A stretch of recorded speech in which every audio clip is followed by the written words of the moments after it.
Down to 8. Moves on Puller. Takes it in. Hammers it home. Doncic throws down a sledgehammer. You know, I think what gives Luka the edge and gave him the edge early is because he's been playing professional since 12, 13. So he's done adapted his game around pros. The league he comes from, everyone's fundamentally sound. You get drafted to the big league where athleticism is the dominant source here. So I remember when he first said, it's easier here because everyone's athletic. No one has fundamentals here. He splits the double team right down Main Street. I knew there like, oh man, he's about to eat. Got it. They're in the corner, Luka. How did he do it? What's up? This is your man, Gilbert Arenas. Arenas for 3. Breaking down the man, the myth, the only Luka. I love that name, Luka. I really fell in love with Luka. I was watching him, you know, when he was coming through the draft process, and I was like, man, the guy is too slow. I don't know how he's gonna get his shot off. And then I seen one live game, and I was like, Luka weeding on the defense. Back to the three-point line. I messed up on that one. When it comes to, you know, the Euro players coming in, they're all skilled. They all have an ability to adjust to the NBA game, but Luka's just different. You know, sitting at 6'8", 6'9", being a point guard, being a shooter, having an understanding of fundamentals versus what raw athleticism is, possessing it all. Like, there's a reason that he is performing the way he is versus others in the past. You know, he has the makeup that just makes him different, that makes him stand out. You know, no matter if he was at the 1 or the 2, you know, you can see when he was at the 2, he was very great. And it's like, you know what, just give him the ball and let him go. And you can see, no matter what, at the 1, at the 2, his dominance still shows. This is to pull up. There's Dorian again. What makes Luka stand out, Luka's fundamental. You know, he has that old, and I hate to say it, that old Duke fundamentally sound footwork, reaction, ability to create shots. I think that's what really sets him apart. You know, that's what sets a lot of Euro players apart is, you know, they learn fundamentals first. He's been playing professional since 12, 13. So he's done adapted his game around pros. What ends up happening is the league he comes from, everyone's fundamentally sound. You get drafted to the big league here in America where our athleticism kicks in so much that becomes the standout and we learn fundamentals later in our career if we ever actually do. And that's what separated Jordan from the rest too. Because Jordan understood that, for me to carry on, I need to understand fundamentals also. I need to learn what Bird has now before I start declining. So, you know, when you see Jordan back to the basket, understanding the up and under, the fakes, you know, all he's doing is watching what Bird was doing, and he said, you know what, I'm gonna add that to my game now. So at 40 years old, when he declined, he still's averaging 20 because he understood, I can just use my fundamental. Fundamental kills raw athleticism. And that's what is going on with Luka now. Because, you know, they want to use their speed. They want to use their 46-inch vertical. They're gonna always be out of position on a player like him.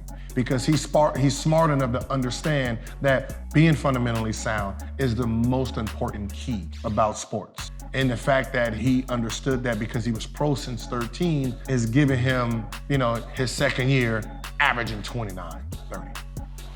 Doncic. Doncic pulls up, three-pointer. Bang! Bang! It's good! Doncic wins the game at the buzzer! And we're gonna start from the beginning, you know, just for future coaches out there who's gonna be drawing out of bounds plays. The worst play you can design is this one, going upward towards the ball away from the rim. You got 3.7 seconds left and everything counts. So drawing a play where the guy is running up towards half court takes away seconds, because now he has to stop his momentum to turn it back, to go back towards the rim, and that's what Luka had to do here. So this is what makes Luka very special, where he's already done processed this whole scene. He realizes he can't go left. He realizes he can't go full throttle right because someone is clogging the lane. So he shifts twice in this same possession. And, for a guy that isn't fast, and you sit and question, how does he get his shot off? He gets his shots off because the person who's sticking him is using his athleticism a little too much. And Luka is using it against them. So knowing that Reggie Jackson is a little faster than him, a little more athletic, he's shifting, Reggie to shift. He's making him go left, making him go right. And when you go too much, he crosses back over. By the time you can get back to him, he done hit you with the step back. And Luka does what Luka does, hit game winners. Back to Doncic. Doncic pulls up, three-pointer. Bang! Bang! It's good! With a player like Luka, because he also has great vision, and when you're sitting a bunch of shooters out there, you have to actually play him one-on-one, which goes to his advantage too, because he is a one-on-one player. That's right here. Now it's Luka. Deep three over four. Luka magic! So the fact that you have all these shooting pieces on the court forces everyone to stay home, forces everyone to play straight up, which now you have the best offensive guy on Dallas going against the third best defender on the Clippers, which gives, Luka the advantage, which was, bad switch for the Clippers. Great read by Luka to understand that Reggie Jackson's gonna guard me and I don't have to worry about the other two defenders. Being down one, shooting three takes a lot of cojones. And I'm not even gonna lie. When you're down one and you have to make that, you have to be poised. When it's tied game, those game winners are goddamn easy. Worst case scenario, you're in overtime. Down to four. Takes a glance with 3-2 for the winner. This right here, you miss this, it's game over. So the cojones for the step back at 34 feet, that's ballsy, but that tells what kind of player he is. Capella switched on to Luka. Luka with the step back three. Oh, yeah! He's a guy who's willing to take and hit the big shot. Luka against LeBron. Step back three! Bullseye! What's up? This is Gilbert Arenas, AKA Agent Zero, here breaking down my man Tatum. I love Tatum because I've known him since he was little. The reason he wears zero is because of me, the hibachi, the Agent Zero. Tatum turns, Tatum drives, layup is up. Count it and I love Tatum's game. Smooth, confident, plays at his own pace, doesn't do anything that he can't do. Here's the lob to Smart. Back to Tatum. Tatum raising up, looking for three, and he'll get it. As a young player, that's very important, doing things that you can do versus trying to do something that you can't do. Tatum's style, what they're building around is a smooth player, confident player, a player who doesn't get up, a player who doesn't get too down, just stays in the middle. The great ones, they don't get too high, they don't get too low. They're usually right in the middle. And, you can see that from him early. inside Tatum again. A rookie with his second highlight dunk of the first half. I think we've all known, from day one that he was the cornerstone of this team. Even when Kyrie was there and, when Kyrie was missing games, you can see Boston still thriving. Back to Tatum. Tatum, some room for two. Drive the ball, elevate, watch out. You can see that everyone responded well to Tatum as a rookie. With Collison, outside it goes. Tatum, three. So with, Hayward moving on and they're putting their money into Tatum, just, stamps it. This is your team, these are your guys, and let's build something special here.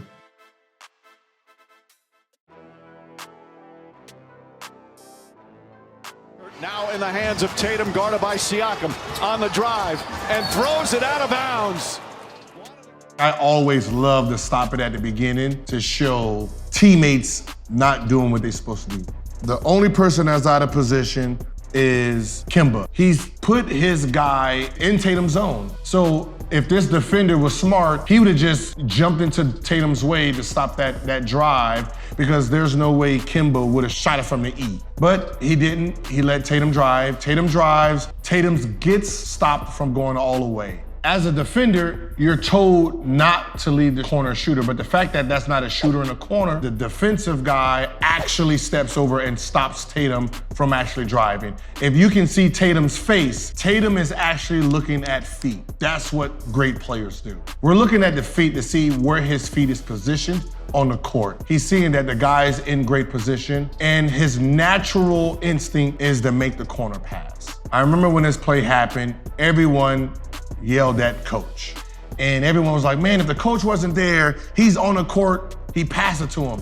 I'm gonna say, please do not disrespect Tatum's intelligence. That is a coach in gray. His teammate is in green. Here, what ends up happening is, when we do drills and we do stop and pass drills here, we are taught you react by drifting down towards the corner. And that's exactly where Tatum's pass is going.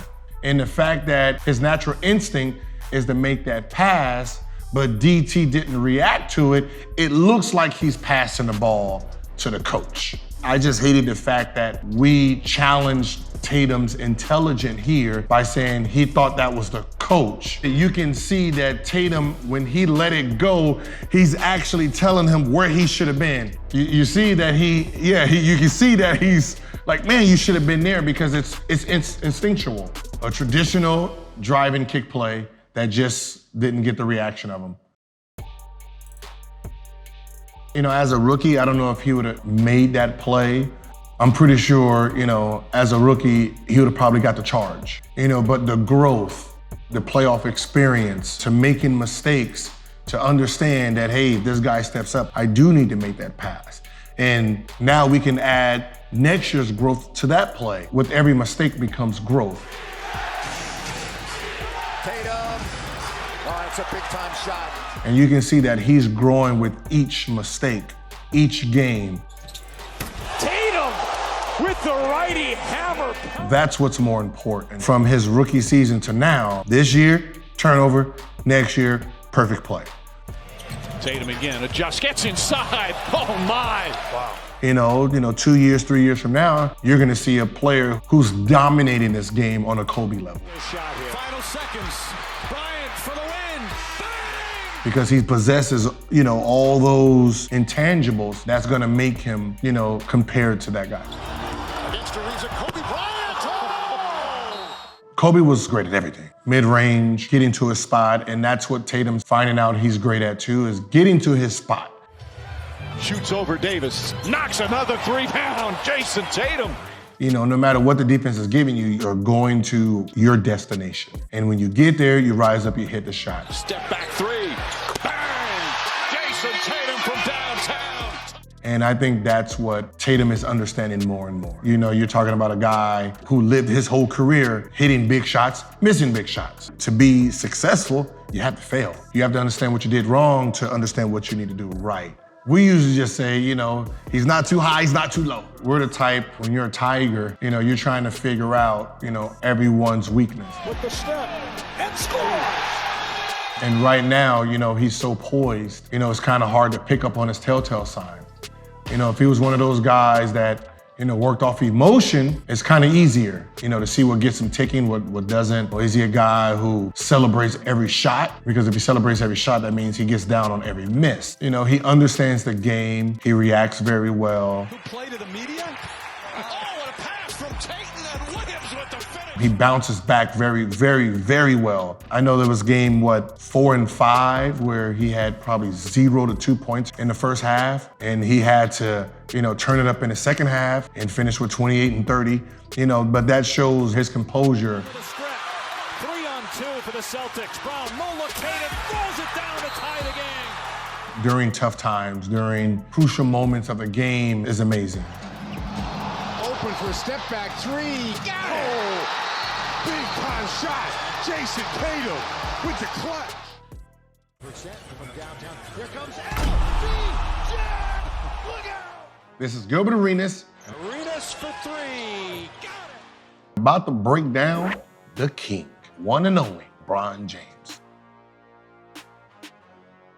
What really made me fall in love with LeBron's play was, we're in the playoffs, it was game 5, 4 minutes left. And I picked up something in what he did. It kind of changed the series. He was playing decoy, and we thinking our game plan is shutting them down. And then he looks over at the bench and then gives them the nod. And the nod ended up subbing Ilgauskas out. We subbed out Brendan Haywood. And when Brendan Haywood subbed out, LeBron James attacked that basket. Once again, James on a post-up, up fake. But why I fall in love with it is, he decoyed to give everybody else a chance to get involved into the game before he took over. And I just thought that was just like special, because as soon as I got on the court, I didn't care who was on the court, I'm chucking. Arenas from way downtown. I'm shooting, I'm trying to be aggressive. Knowing that he needed these players throughout this game, he let them eat during moments of the game while he took a back seat. It took the whole summer to understand what he was doing and realize that was brilliant. To decoy yourself, to get everybody involved, get everyone plays, then you take over, then decoy again, to decoy. Then I realized we never actually guarded this guy. When he wasn't scoring, it was him decoying. He could have scored 70 against us. He could score 70 against everybody else. So what ends up happening is, when you actually think you're guarding LeBron, you're actually not guarding LeBron. He's just in decoy mode, letting everybody else get a feel for the game. And that's when I was like, okay, I like this guy. From, year 17, 18 to year 1, what set LeBron apart was, his IQ, was his ability to adapt, ability to read. That's what we didn't understand when we was first matching up in the playoffs against him, how smart he really was. So there were times where we're leaving a certain guy open, knowing that no one in their right mind will pass it to him, which he would. Good defense there by no look inside to Williams, and he let it in, and he's fouled. And the outcome was great. His film breakdown, where I'm watching him at home, he understood the game very well, but I didn't understand and didn't realize then he's willing to sacrifice his name, his integrity of, being bashed to make the right play. And right back in the hands of LeBron James. Here's your trap. They get it out of his hands. Hughes, Damon Jones puts it in with 4.8 remaining. Damon Jones didn't play game 5, nor game 6 comes in for the last, 20 seconds of the game. We're gonna leave Damon, he's not gonna pass to Damon Jones. Damon Jones hasn't shot the ball in 2 games, and he actually makes that pass, which shows that he believes in his teammates, which gives them the sense that we believe in ourselves too. Jordan would have just averaged 60 and said, the hell with it. He wouldn't have still gave the ball to J.R. Smith after J.R. Smith done did what J.R. Smith has done. But because he still believes in his teammates, they still believe in themselves too during crucial time. And that's what makes LeBron the GOAT. I think that we were spoiled by Jordan. Jordan, open, Chicago with the lead. The grace he brought to the game, his fierceness, the way he ended games. And when Kobe came, we seen Jordan-like. So what ends up happening is, when you have a player like LeBron who comes into the game, who doesn't have the instincts of Jordan and Kobe, they're gonna take that last shot no matter what. We feel that if you're the best player, you're the star. You're compared to Jordan and Kobe, you should be Jordan and Kobe-like, which is not necessarily correct.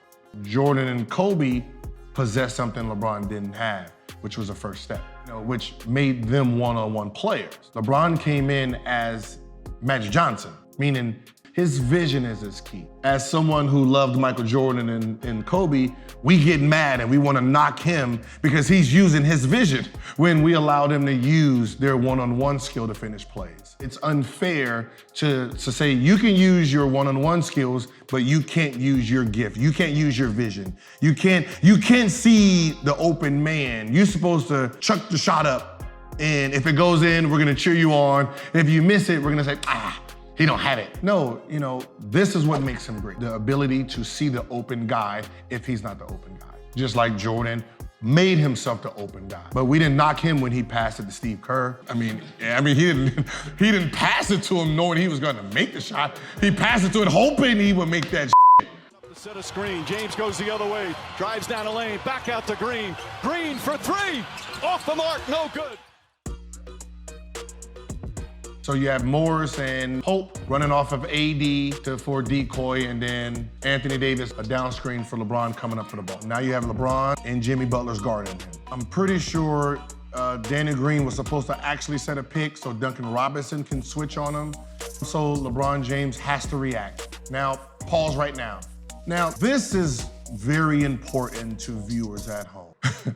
I'm laughing because it's just a horrible look at this point. You have a corner shooter in twin who has his hands on his knees. I don't know if he's tired. I don't know if he's I don't know what he's doing, but he's not actually ready to shoot. So when people at home are judging LeBron off of his decision, you have to look at it all as it plays out. You have the twin, hands on his knees, not ready to shoot, can't pass it to him. You have Crowder, who actually interrupts LeBron's shot here. So the fact that he actually digs for the ball kind of throws off LeBron's shot attempt. Now, I'm pretty sure if you're a LeBron's fan, you've actually never seen LeBron go right and actually do a running. He's never done a floater. He's never really been a floating type of guy. So what ends up happening is the dig by Crowder kind of throws off of his rhythm.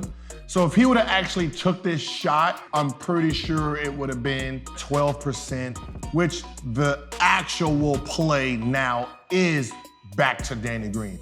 So me saying that, I wouldn't have passed it, I wouldn't have, but I wouldn't have put myself in this situation in the first place.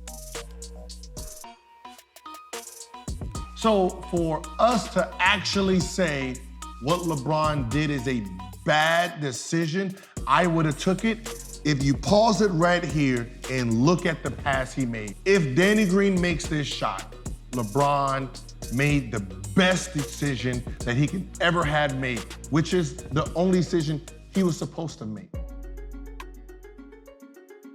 He's watching film on top of film on top of film. What most people do in the playoffs, he does every single game. So he knows the ins and outs of all your plays, where you're supposed to be, where you don't supposed to be. When you try to trick him by calling a play, he's gonna pick up on it and say, that's not one of their plays, and tell you where you're supposed to be. I understood that when I was at his house watching him watch our play. And because I'm a gray area player, I knew, he's gonna know every single play supposed to be. So therefore, for us to, have a one-up on him, we have to go off script sometimes. If you don't understand the game and film and breakdown, you're gonna go into the game behind in LeBron's mind. James on the drive. What's up? This is Gilbert Arenas, AKA Agent Zero, and this is what makes AD's versatility so amazing.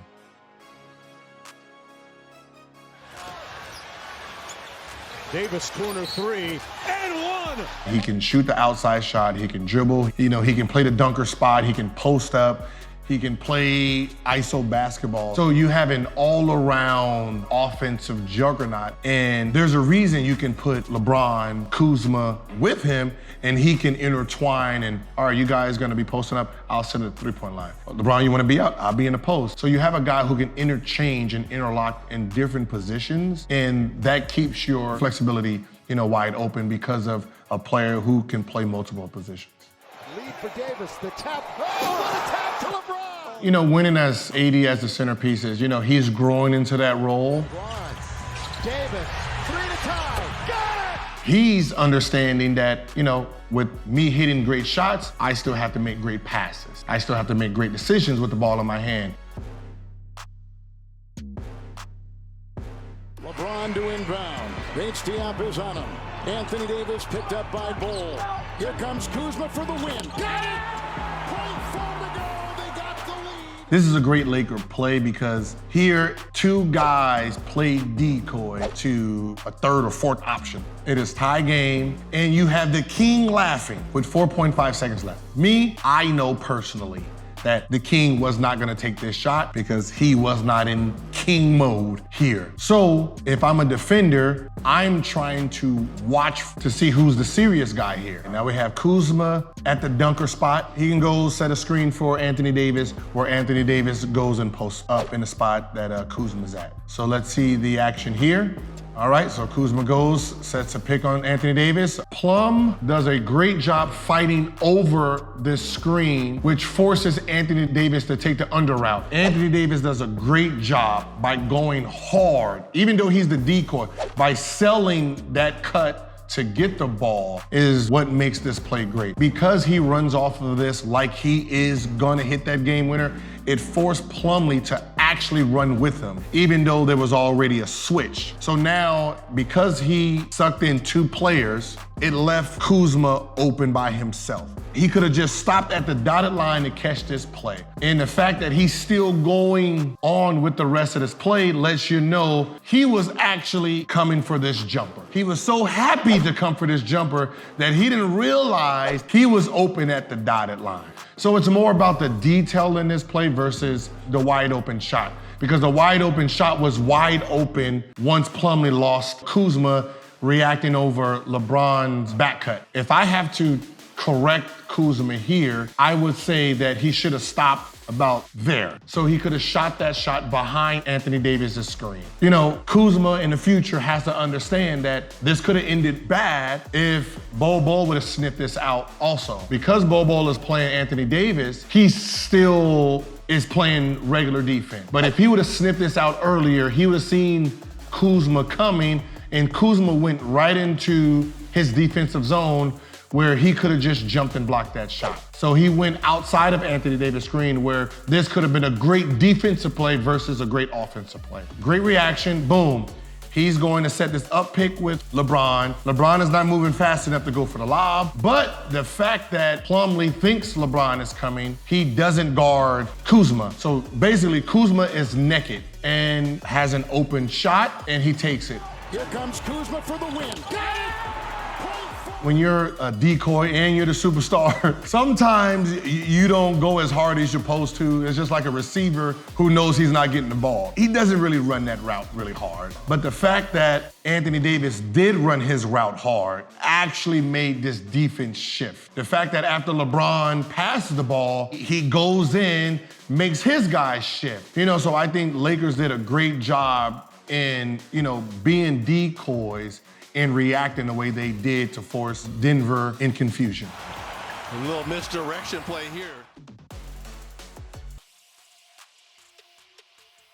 You know, this is exactly what makes champions. The whole arena is looking at two players. And those two players is like, I know you are, but this is what we're gonna do. We're gonna live and die with our decision to give it to our third option. You know, and when you have your first and your second option players making and giving themselves up for the betterment of the win, that's why they're champions. And that's it, it's over. This historic 2020 NBA championship belongs to the Los Angeles Lakers. This comes with growth because any young superstar is gonna try to take this shot on himself anyway because he thinks that's the best play. Me hitting game shot, so everyone can say I'm the best and everyone can give me the credit, you know, but the credit is here. I see the guy who's wide open, I make the pass. Pass that was nearly stolen. Davis goes out to KCP. You're rewarded when you do that amazing, unselfish play, and you get killed when it doesn't work out in your favor. But with great players like that, great veterans like that, they understand it's about the long game. We can sacrifice our selfishness to get great plays to know that it'll pay off later because next time we try this and he comes off naked, Bol might just run out there and he leaves me open, not realizing I still have the ball. So you know, there's setup plays, there's setup moments in games, and you just gotta understand them, which they do. Facing up, step back jumper is good. Anthony Davis can do it all. And there you have it. That was the breakdown. This is Gilbert Arenas on Whistle Sports.